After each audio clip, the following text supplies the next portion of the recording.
What's going on, guys? MurderInc here, back with another Raid Shadow Legends video. Today I want to talk about Baron, do a nice champion spotlight on him. He's a Bannerlord legendary, attack-based, really fun champion to use. We're going to go over his kit.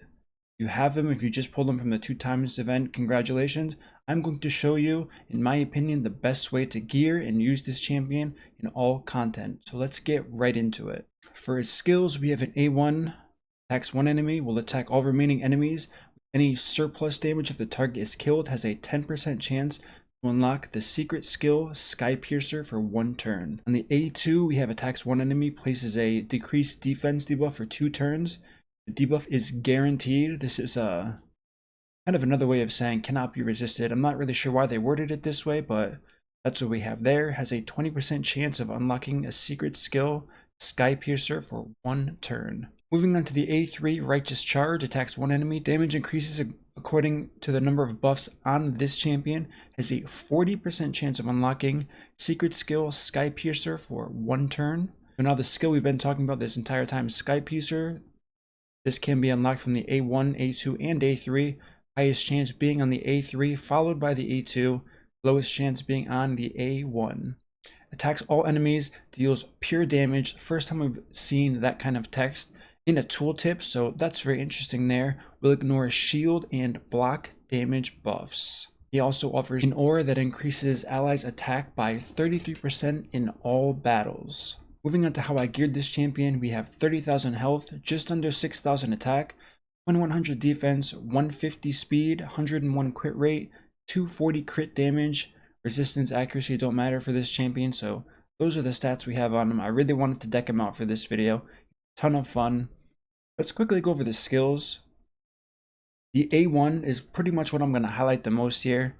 A1 does a ton of damage. If you don't know how surplus damage works, this is how it works to my understanding. It attacks one enemy. It then takes the surplus damage and also adds to it the A1 damage multiplier on top of the surplus damage. Because if you notice, if I hit a target for, let's say 70,000 and it had 60,000 health, you do see 100,000 or more damage fling out to the rest of the champion. So obviously it's not just taking all the overhit damage and then just applying it to everybody else. There is another multiplier. The only thing I could think of was the multiplier for this champion. If anyone else has more info, feel free to leave a comment below and let me know. A2 is pretty straightforward. Decreased defense, doesn't need accuracy for it, always lands if there's no block debuff on the enemy target, and pretty much the same thing. The A3 is just a higher chance of proccing the secret skill Sky Piercer. The hardest hitting ability of his kit is his A2 as far as multiplier goes. Outside of Sky Piercer, this is the ultimate I win button. If this procs, you pretty much win whatever you're doing. That's why I refer to it as the I win button.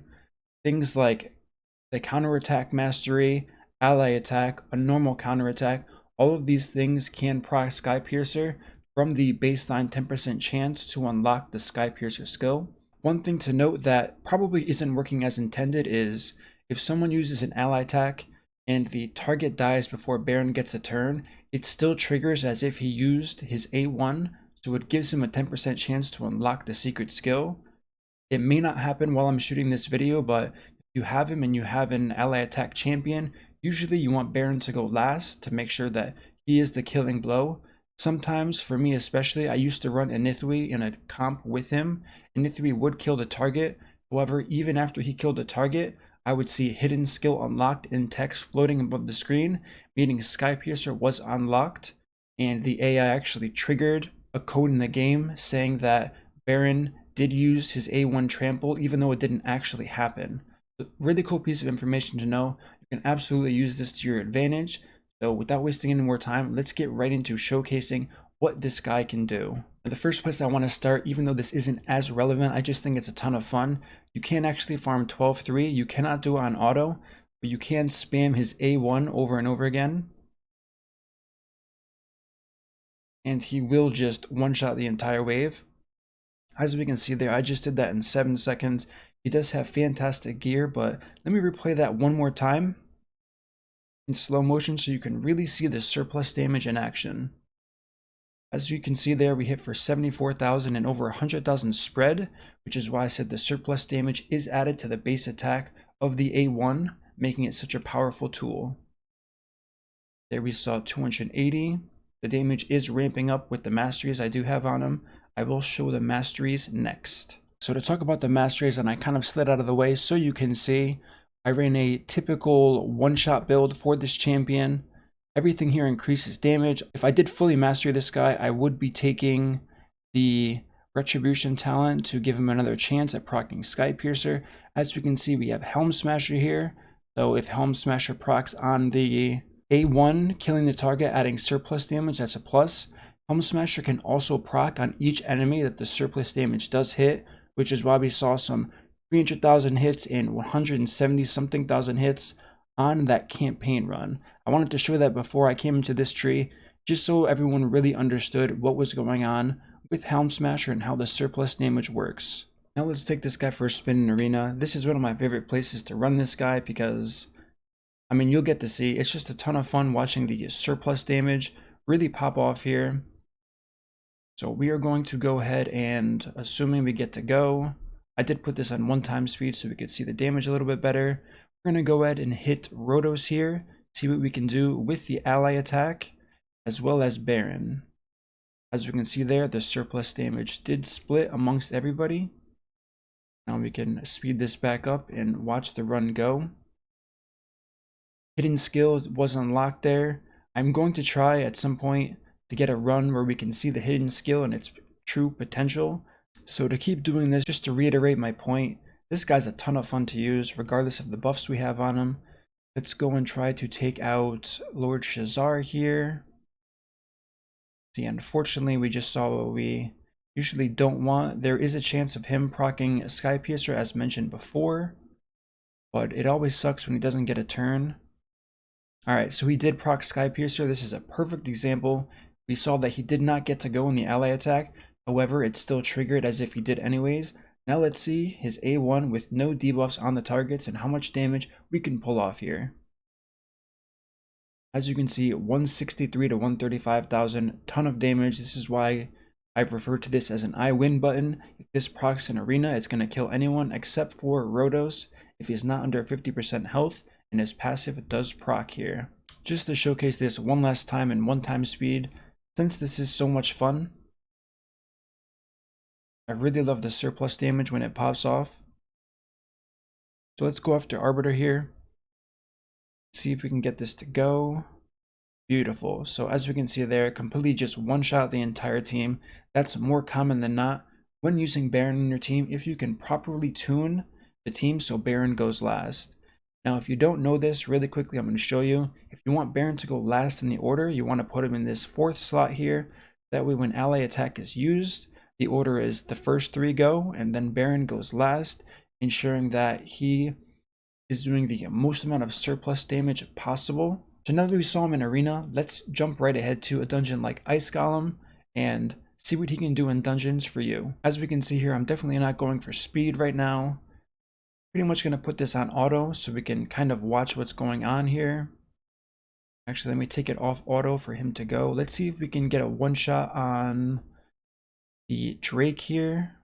We did. We saw the surplus damage spring out. Obviously, he didn't do a ton of surplus damage since the target was at full health, and this is a level 20 dungeon, so you're definitely not going to get the most benefit out of that unless their health is a bit lower. But outside of that, he's a ton of fun to watch, especially in dungeon runs. You can absolutely speed your dungeon run up if you can time all of the damage perfectly in the run. This will require a little bit of speed tuning, so definitely keep in mind when going forward with that strategy. Now let's try to have some fun here. Don't have the defense down and weaken up, which is why I probably should have autoed this. Let's just hit auto, let it cycle through. I'm pretty sure Baron is going to kill himself here. Maybe I can save some face. And no, we don't have another turn meter boost. Alright, so here we are going to proc surplus damage. Let's see how much it does. So, as we can see, when the health is low, very easy to one-shot the whole wave. As I said before, that goes a lot into how you can prep these teams. Let's debuff everybody here. Try to get this extra skill. Still haven't seen it yet this run. Would be really nice to see. Let's go ahead and turn meter boost the entire team here. Decrease their turn meters, increase our speed.